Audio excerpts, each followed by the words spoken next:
गोंधळ म्हणजे आपल्या परंपरेनुसार कुळाचाराप्रमाणे करीत असलेला कार्यक्रम तर आहेच, परंतु मी त्यापुढे असं जाऊन म्हणेल की गोंधळ हा फक्त एक कार्यक्रम नाही आहे, मनोरंजन नाही आहे, तर गोंधळ ही आपल्या कुलस्वामिनीची जगदंबेची केलेली सेवा आहे.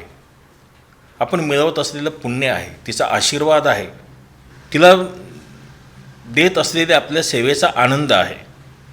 कारण कसं आहे की ज्या ठिकाणी देवीचा गोंधळ असतो, तर मी बघतो की आमच्याकडे खंडोबाचा गोंधळ आहे, तर खंडोबाचा गोंधळ नसतो, खंडोबाचं जागरण असतं आणि गोंधळ असतो तो जगदंबेचा. महाराष्ट्राचं कुलदैवत तुळजाभवानी, महालक्ष्मी माता, सप्तशृंगी माता हे अर्धपीठ आहे आणि माहूरची रेणुका देवी याच्या अवताराचेच कुलस्वामिनी प्रत्येक घरामध्ये असतात आणि आपापल्या कुळाचाराप्रमाणे पिढ्यानपिढ्या चालत आलेले जे रीतिरिवाज आहे त्यामध्ये गोंधळ केला जातो. गोंधळ करणं हे खूप गरजेचं असतं. मुलीचं लग्न असेल तर त्यावेळेस लग्नाच्या आधी गोंधळ केला जातो. मुलाचं लग्न असेल तर काही समाजामध्ये लग्नानंतर गोंधळ केला जातो. म्हणजे लक्ष्मी घरी आली, मग कुलस्वामिनीचं दर्शन घेऊन आले आणि मग गोंधळ केला जातो. पण यामध्ये संबळ हे वाद्य त्या गोंधळामध्ये वाजलं पाहिजे.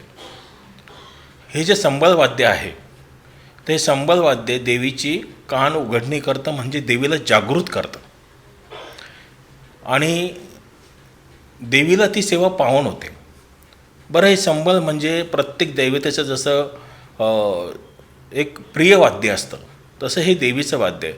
आणि हे वाद्याच्या मागे कथा अशी आहे की महिषासूर राक्षस होता, त्याच्याकडे विविध प्रकारचे दैत्य होते, असुर होते. त्यामध्ये चंड आणि मुंड हे 2 असुर होते. तर हे असुर मरता मरता युद्ध केल्यानंतर देवीसोबत मरता मरता देवीकडे त्यांनी वरदान मागितलं की जगदंबे, तुझ्या हस्ते आम्हाला मृत्यू आला म्हणून आम्ही पावन झालो, तर आमची एवढीच इच्छा आहे की आमच्या या मेलेल्या शरीराचा सुद्धा तुझ्या सेवेला उपयोग व्हावा.